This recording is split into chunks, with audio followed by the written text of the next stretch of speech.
Good afternoon. I hope you're having a good time at the Bangalore Literary Festival. The new venue, I'm sure, has added layers and layers to your enjoyment. I'm certain that it has added much to mine. And my joy is now increasing. I'm in conversation with two people I have had the privilege of knowing for some time now, and I've also had the privilege of working with. So I met Raghu and Pushpa more than a year ago in connection with the book that they were writing, which we are now discussing here today. That time it was an idea, and that time it was centered around a personality. At some point of time, the book came to be called, what the name of this session also is, God's Own Empire. Right? The person that they have chosen to write about in this book is an extremely interesting personality. A very powerful personality, a visionary, a warrior, a strategist, and so much more. And in spite of being such a complicated, complex, and erudite personality, I would say he is perhaps not as well known as he should be, right? And the individual I'm talking about is a person called Martanda Varma, who established the kingdom of Travancore, right? Who gave Travancore a huge role in southern India, and much more besides, right? I'm not letting on to what all he did. I would like the authors to talk about that. But I'm going to start with a very basic kind of question. Raghu, you've been a banker, right? Pushpa, you've been a journalist, a writer, and so on, right? You live in Bombay, you've lived there your entire life. So my first question to you is, why Kerala, why history writing?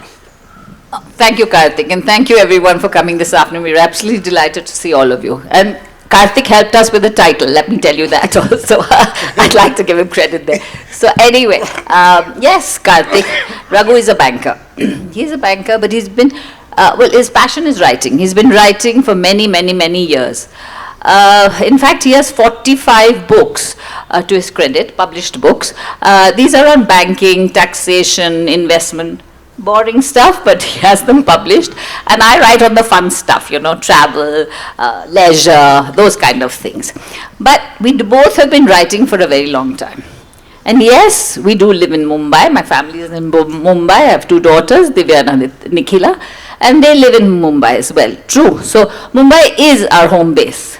But the main thing is that we are Malayalis from Kerala, and the heart always takes you to Kerala. So that's why Kerala. Yeah, clap for Kerala. I'm delighted to be back here in Bangalore for the Literature Festival. Thank you all for coming. Now, Karthik, you asked us why history and why Kerala. Let me tell you. First of all, I'm a huge history buff. Give me anything on history and I will read it. And as a child, I've read Roman history, Greek history, English history, European history, all kinds of history. But when I started looking at Indian history, I found it was all focused on North India. We spoke about the Gupta Empire, the Maurya Empire, the Mughal Empire, but very little was written about South India. And when I looked at Kerala, nothing was written. And then when we looked deeper into Kerala, we found they were extraordinary leaders, remarkable leaders, and they had achieved much. And I wanted to share those stories. And that's why we started focusing on Kerala. Yeah, we started with, it was in 2019 that our first book was published. That was Case That Shook the Empire. And that book became a movie, Kesari 2. I don't know how many of you have seen it, but if you haven't seen it, it's on Jio Hotstar, and it's a really good movie. It was produced by Dharma Productions, has a huge cast, Akshay Kumar, Ananya Pandey, Madhavan, and the director just won the Best Director Award at IFA, and he's also won a national award. So it is a good movie, go see it if you haven't. It was based on the case that shook the empire. But it was when our first book was published, the historical book which we had co-written, that we realized that, you know, history gives you so many true stories of people who lived exciting lives. achieved a lot. And here, when we told it as a narrative, as a story, not like a historical tome with dates and events, we had a wider readership, we had a wider audience. So we wanted to make these glorious stories, reach a larger audience. That's why historical novels, and that's why history and Kerala. As a wealth of stories. Absolute wealth. And that is what we want to share. Right. Now I'm going to talk specifically about your latest book, about Martanda Varma, right? And I'm going to assume that the audience doesn't know too much about Martanda Varma, right? And what I really would like you to do is perhaps talk a little bit about this extraordinary man and his extraordinary achievements. Absolutely. Like Raghu says, he's a history buff, so he does enormous amount of research. So the first thing we do before we actually start the book is we do lots and lots of research. When we did the research, we'll come to that perhaps later, but when we did the research on Martanda, we found that, you start reading about him and you think you know him, because we write stories about people, not about wars, not about that. We write about the person behind all this. So when we started trying to discover who Martanda was, we realized, okay, now we've got him pat. We know exactly who he is. And then we look at some other book, and he gives us a totally different picture of the person, of who he is. So he had many layers to him. So each time we researched, we found something new. So we found that in the end that he was a bag of contradictions. For example, he was a absolute devotee of Lord Vishnu, humble and completely subservient to the Lord. But on the other hand, he was ruthless and cruel to all his enemies, or who he thought were his enemies. And to bring out an example of how ruthless he was, there were his two cousins, Thampi cousins, and they were trying to assassinate him and usurp the throne. He had many people who wanted to dethrone him, but the Thampis were two of the biggest. And he decided, after a while, Martanda said, I've had enough of keeping on, looking behind my back to see who's trying to kill me. I want to exterminate all my enemies, the end with all this. So what does he do? He creates a very strategic and ruthless plan. He tells his guards that the Thampis are not to be allowed to meet him. And the Thampis were also princes, so they were allowed audience with the Maharaja at any time. So they try to enter the palace, and the guard, as instructed by the king, stops him. Of course, the elder Thampi, gets very upset, and he tries to push his way through when the guard kills him. And the younger Thampi, who was just following him, is shocked, but he reacts immediately. He takes out his dagger, and he runs up the steps to the first floor, where Martanda Varma, sitting on the swing, nonchalantly swinging along as if he doesn't know what is happening on the lower floors. This Thampi runs up and he takes the dagger, and in his hurry, he is rushing up to stab the king. But he misses and he hits the metal bars of the swing. In that second, Martanda is a very agile and very strong warrior. He takes out his own dagger and plunges it into the Thampi's heart, killing the man instantly. Then all his clothes are blood splattered. He's covered in blood. He takes out the knife, which is dripping in blood. He goes to the window and he signals to the people, his guards and his people, down. The next step of this strategy, of this plan, is put into motion. The guards now kill all those that accompanied the Thampis. So all those are killed. Then we move to phase 3.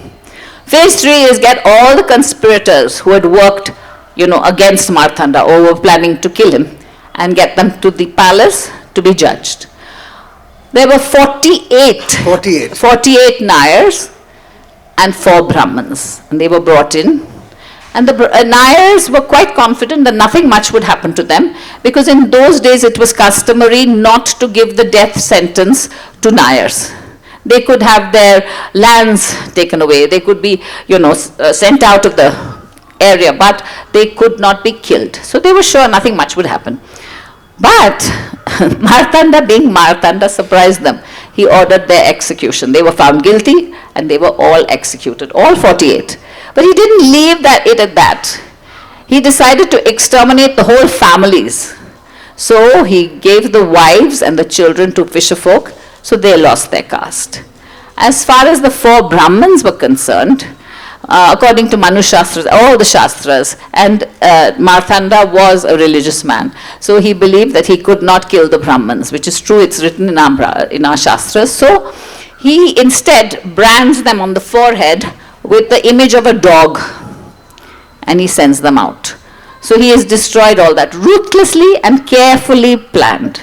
And yet, this ruthless man was so devoted to the Lord that he gave everything up to the Lord. He wanted the temple, the Padmanabha Swami temple wasn't like you see it now. At that point, it had been destroyed by a fire. So he wanted it reconstructed in all its glory and majesty. So what did he do? He said, he had everybody, the architects and everything, work it out. So he was basically involved in battles. So he would be out fighting with his soldiers, and those battles were very important to him because he needed to conquer all the areas around him to establish his kingdom. But if he was required at the temple, if he was required for any consultation or for supervision, he would leave the battlegrounds, unmindful of what would happen to at the war. He would go to the temple and do the work required by the temple. To such an extent that once he was there, sitting, and the temple authorities came to him and said, you know what, the temple is not going to be ready in time for the festival, in time for the Utsav, because the rubble cannot be cleared in time.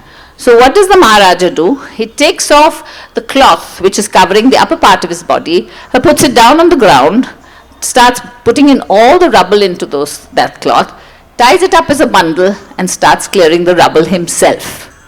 Seeing the Maharaja doing it, all the others joined in, and the rubble was cleared, and the temple was ready for the Utsav. So that's, he was a man of contradictions, devoted to the Lord, yet ruthless with his enemies. Let me give you another example. He was a very simple person. He did not really need luxury for himself, and he was not ostentatious.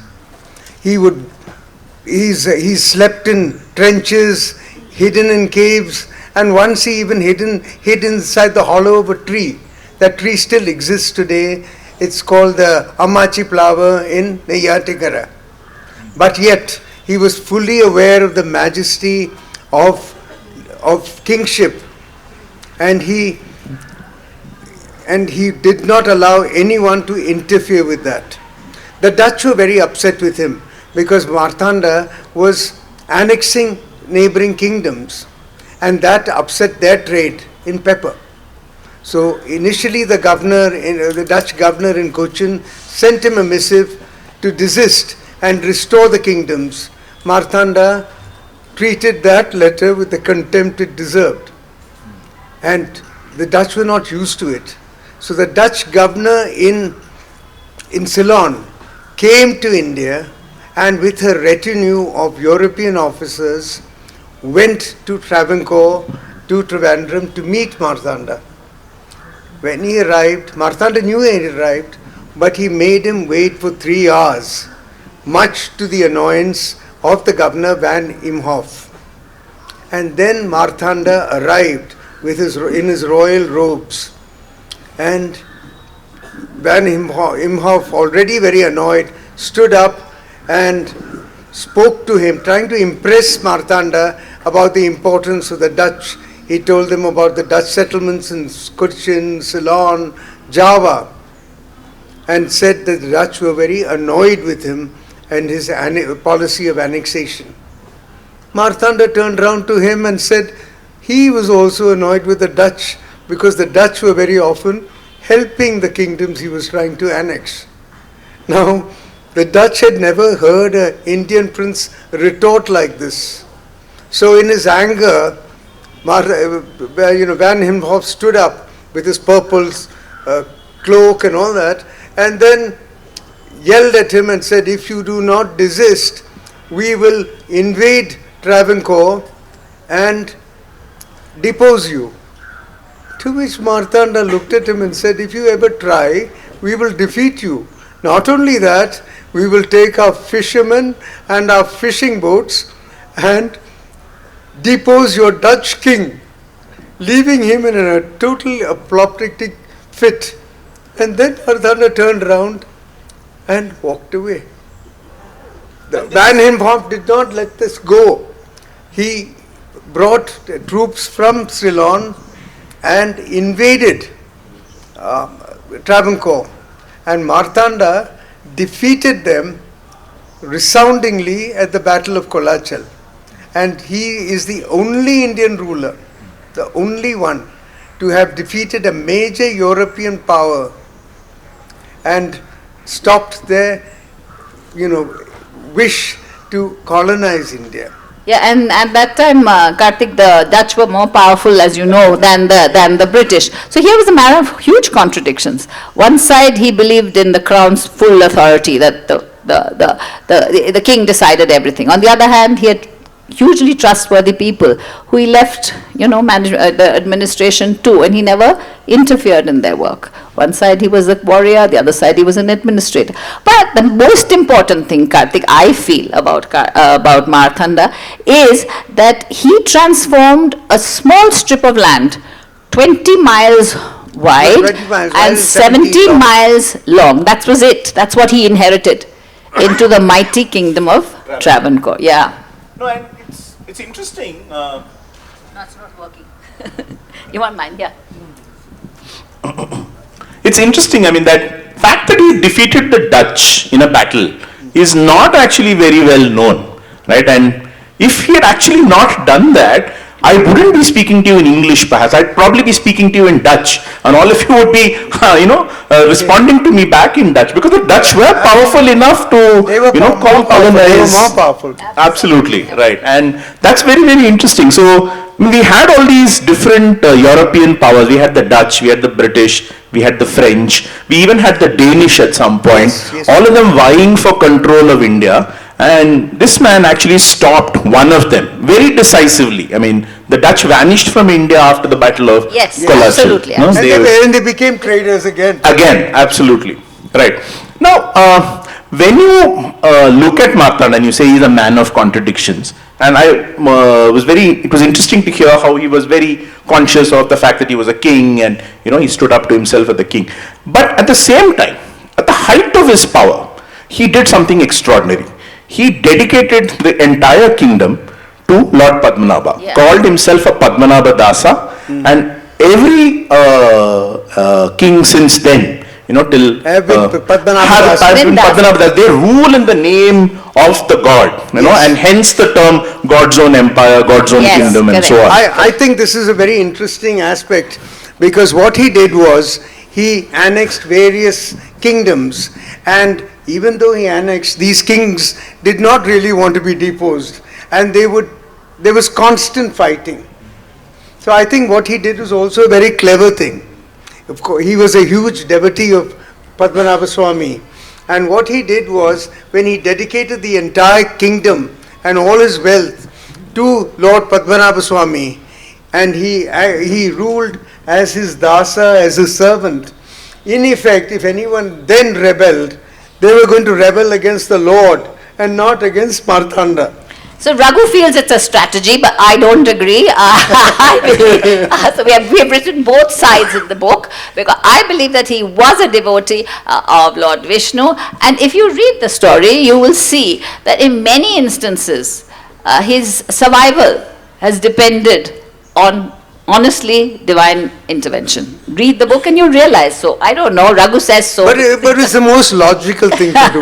Whatever. No one wants to Karthik fight will against the agree. Lord. Karthik will agree with me. No, I think there's an emotional side to the decision. There's also a very pragmatic side to the decision, and you can see the emotional and the pragmatic both emerging in the writers. And I think it's fair to imagine that perhaps both these things were involved. Maybe. In the Correct. Fair enough. Right. Fair enough. Right. No, Actually, this is very much our writing process. I write one chapter, she writes the same chapter. And then we I fight. don't know why she does, because And then we I fight. write pretty well. And then we fight. Because Raghu thinks he's written the best line and the best words possible. And I honestly believe I'm a better writer. So we fight and fight and fight and fight. So who wins? That's what. Let me tell you. So we don't care who's listening, even if the whole audience is here, we will fight. Okay? And we fought in the parks, we fought when we were on our walking along. And there are people who have thought, really seriously thought, that, this marriage is heading for the divorce courts. No. Or at least this book is not being published. It's going to be torn up as soon as they leave this place. But you know what? With 50 years marriage, I've really, done a great thing. And also, I think Marthanda's our third book. Now the fourth book is coming out next year, and the fifth, we're on the fifth also. So we, book and marriage have somehow survived the battle. So maybe that's the. So eventually, I'm sure you haven't heard this before. The secret to a marriage is write books together. And fight. Secret to a happy Fight. marriage is write books together. no, even though we fight, Yeah. and, we take a long time in agreeing to each. Your mic No, is there is closer. a lot of, there is a tremendous, we compromise. We try and go back and try and see what is the best book we can actually deliver, and for the reader to read and enjoy. That's what we really look Basically, we're writing a story, and we try to convey as quickly as we can, or as best we can, the story. This is So the tell us a little bit about how you go about researching the book. Okay. Or what did you do, for instance? For Marthanda, actually, how we start, we zero in on a character. So, an individual who, has done something in history. With Marthanda, you remember there were lots of press releases about Padmanabha Swami temple being the richest temple in the world. Okay, after that we heard that there was this retired police officer who instituted the opening of the walls. Then we went back, then we found that, this police officer mysteriously died of a fever, unexplained fever, in a week. Then there were stories about one of the walls not being opened because it was guarded by serpents. Now when we read all these stories, we were obviously intrigued. So we backtracked. We started going back, finding out what's the source of the wealth, what's the source of, it becoming the richest temple in the world. And we discovered, and that's when we discovered actually, this extraordinary king, Marthanda.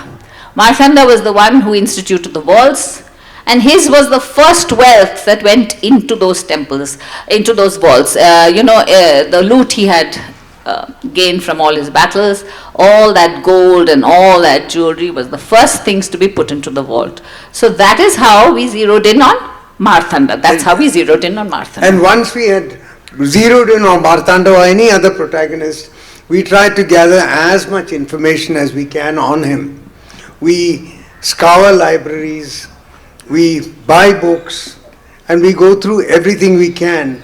Not only that, we relentlessly talk to people who might even have any slight idea of the person for information. And I must say, a lot of people have come up with tremendous amount of information which has helped us. When we were looking at Marthanda, there were two books which we could not access in India, and we found that they were available in the British Library. So we went to London, and we must say that the people in the British Library were more than helpful. They are literally a researcher's dream. So we were able to research there. The photographs, some of the photographs in the book were given to us by the friend of a friend who's an avid photographer.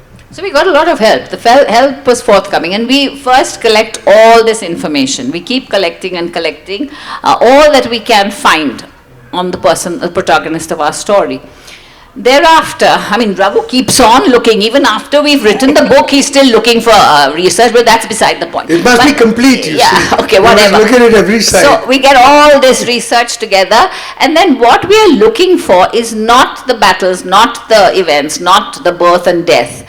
What we are looking for is how did that person react to situations? How did he interact with people? What were his experiences in life? Because this gives us insight into his character. And like I said, Marthanda had many layers to him. But that's what we're trying to do. We're trying to create a flesh and blood individual for our readers so that they can, actually feel him and understand him and, And relate with him. And relate to him. That's best, that's Yeah. the best way to put it. Yeah. So that's what we're trying to do. So we get all this research to do this. Because And pure history is only dates and events, but we are trying to bring out a person to life, and so that you can see how a person reacts to situations. These are And stories. what would he do? It's a story. so all through the books you'll find stories of all our characters, whether it's Marthanda, whether it was anybody Sure. else. Yeah. So that's how we do it. And we went into historical novels basically because we used to write separately. Like I told you, he's into finance and I'm into fun stuff. But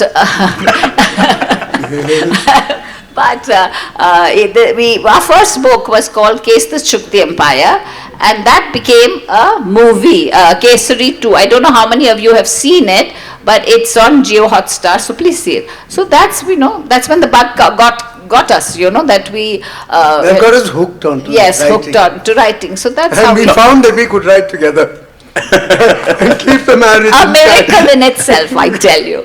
No, apart from the fact that Martanda stopped the Dutch, otherwise we'd probably be speaking Dutch, would you say he's also had an impact on modern day Kerala? Absolutely, in some absolutely. sense? He was a great administrator.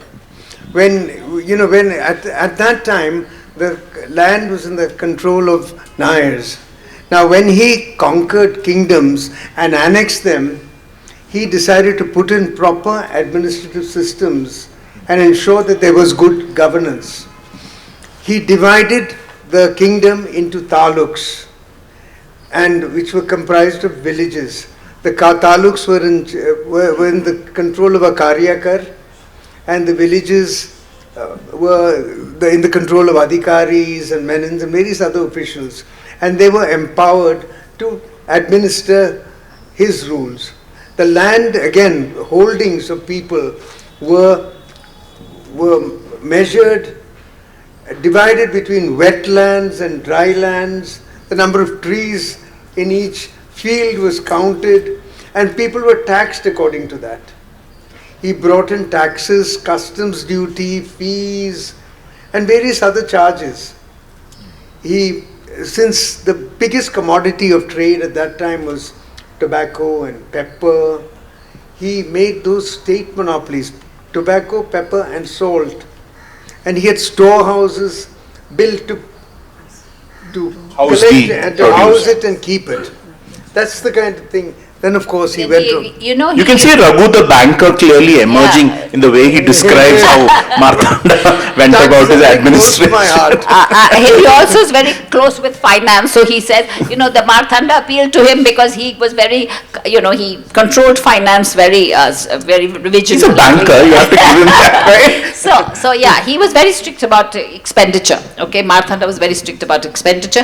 He built canals, and that was helped his commerce, the trade. He was very much on trade. He built the postal system. In fact, the administrative system that Marthanda built up was actually emulated by Kochi and later by the rest of Kerala. So a lot of it is, yes, like you said, Marthanda was a great administrator, and much of it is emulated throughout Kerala. In Yes. fact, the taluk It had a huge impact on Kerala's development in Even some today sense. in Kerala there are taluks. Right. Yeah. So You see, because what Martanda had done was copied by the next Raja of Cochin, which Right, is right. Shaktan Tamburan. Shaktan Tamburan. Yeah. Right.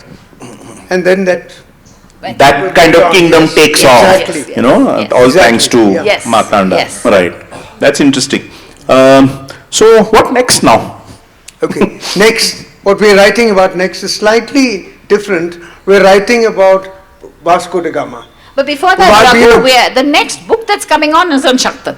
Okay, The- Shaktan The Tamburan. next book is on Shaktan, which And- is being printed, but what we're writing on today is about Vasco da Gama. You might say, what has he got to do with Kerala? And we'll tell you that.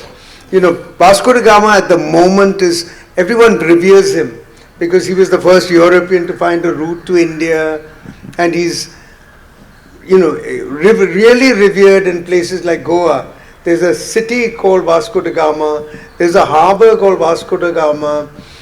In Cochin, Matancheri, there is a square called Vasco da Gama. Yeah, and that but is what sad. most One people minute, don't that realize is very sad is- that we have one coach, the square called Vasco da Gama in somewhere in Kerala, because he was the most cruel to lot of Malayal Keralites.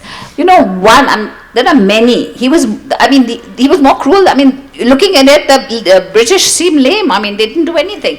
But he cut off the arms and legs of these people, tied them in gunny sacks, and sent them out with his sailors to the middle of the sea and drowned them.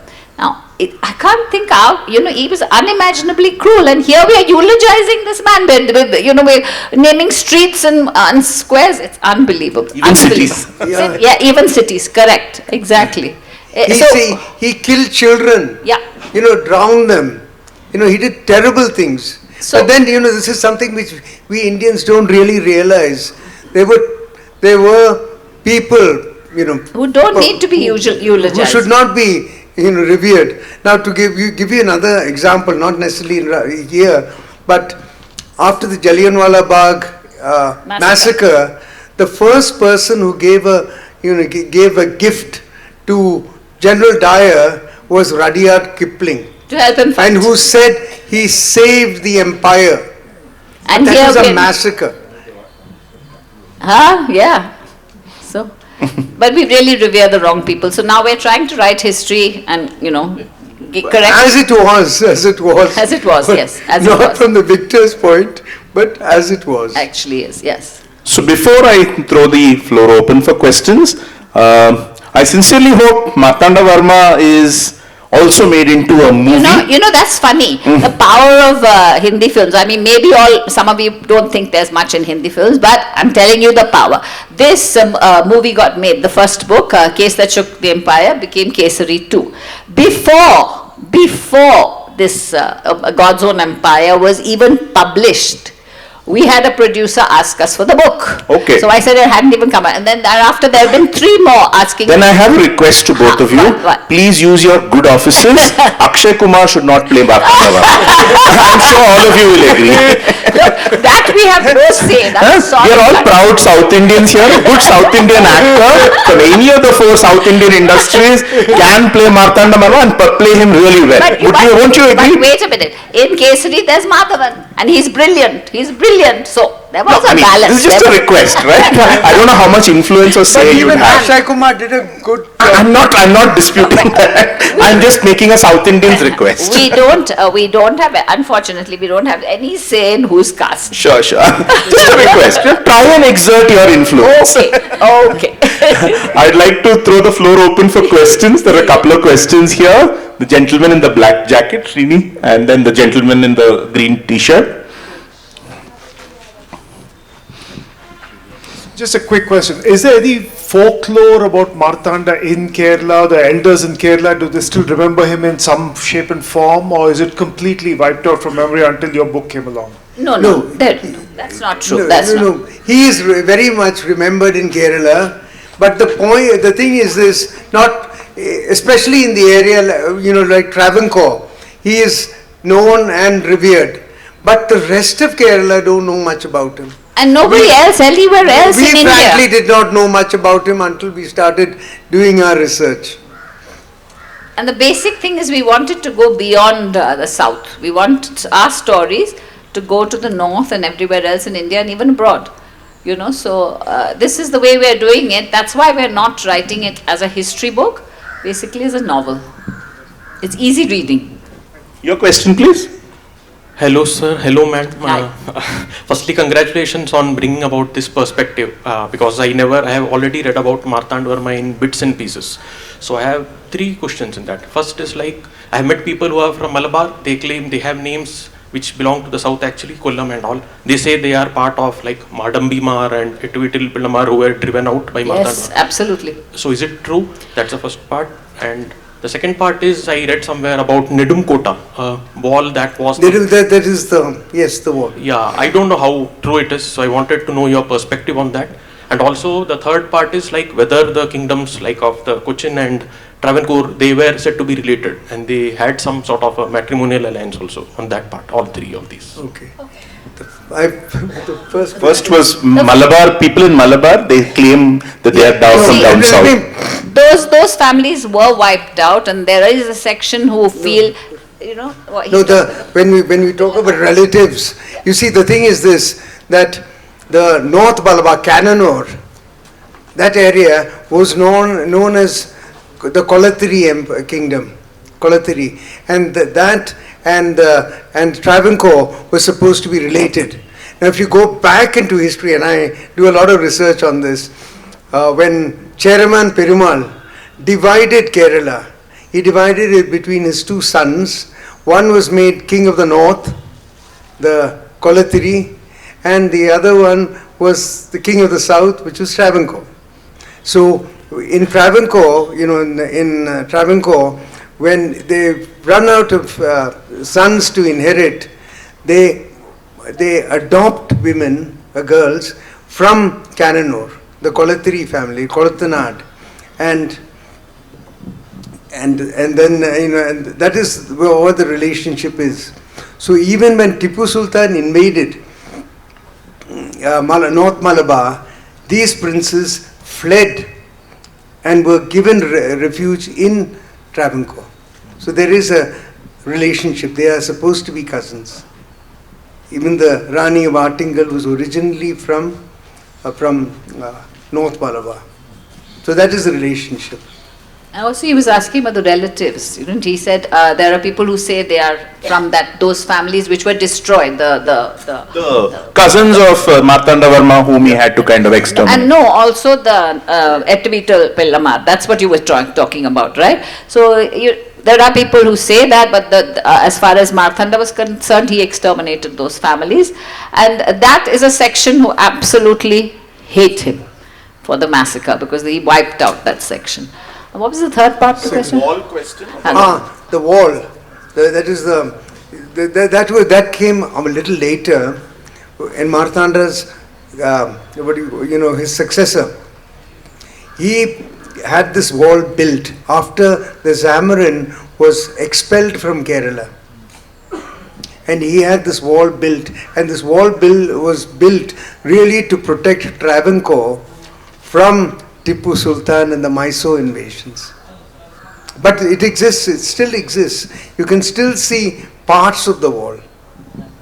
And there is, when Tipu Sultan attacked, he had to breach that wall to try and go through. And The gentleman here wanted to ask a question in spectacles here. You had a question too? Thank you for the book, first of all. I'm going to read it for sure.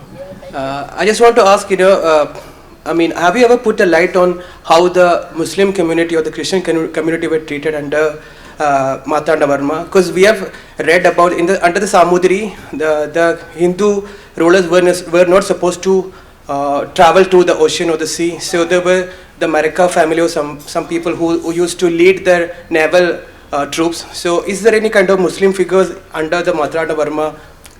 During Martanda Varma, he depended on the Marikar family and they were very active during the Battle of Kolachal.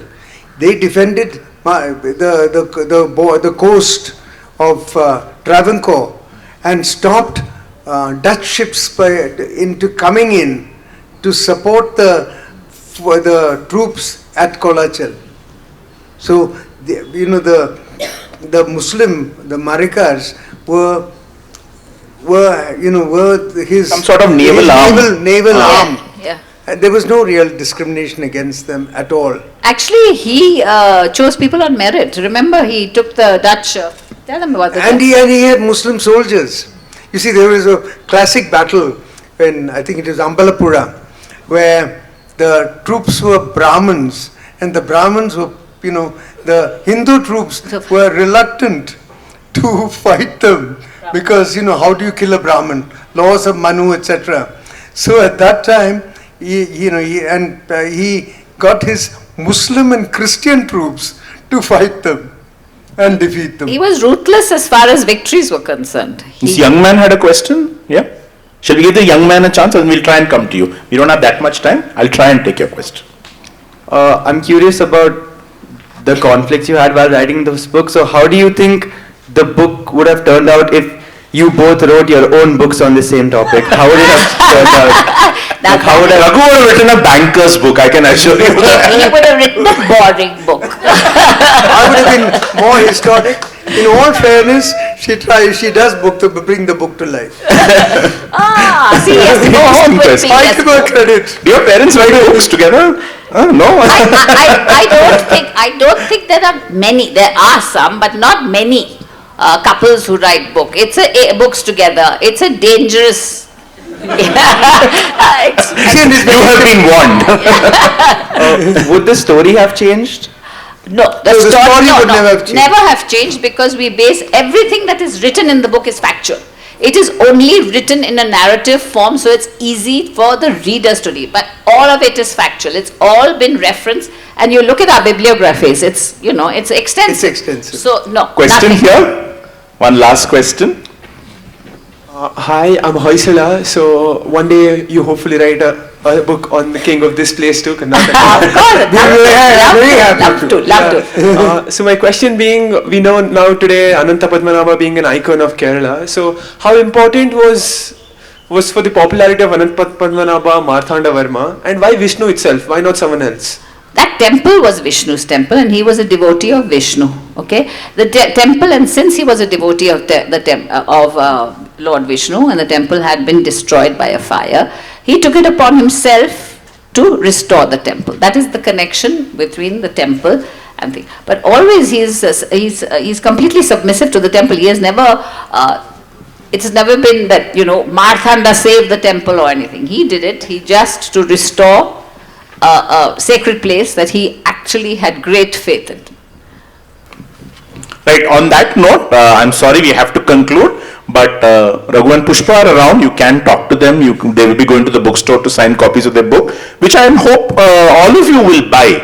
Right, it's a very interesting story. I think it's a story that's fallen between the cracks unfairly, and it's a story that all of us should know and take pride in. It's a great story. It's a great book. On that note, thank you very much. It was wonderful addressing all of you today. It was wonderful to be in conversation with both of you. Thank you, Karthik. Thank you so much, Karthik. It was an And thank you all of you for being here. Yes, and And lovely hearing. lovely audience, all siding me. I love it. That's how Thank you so much.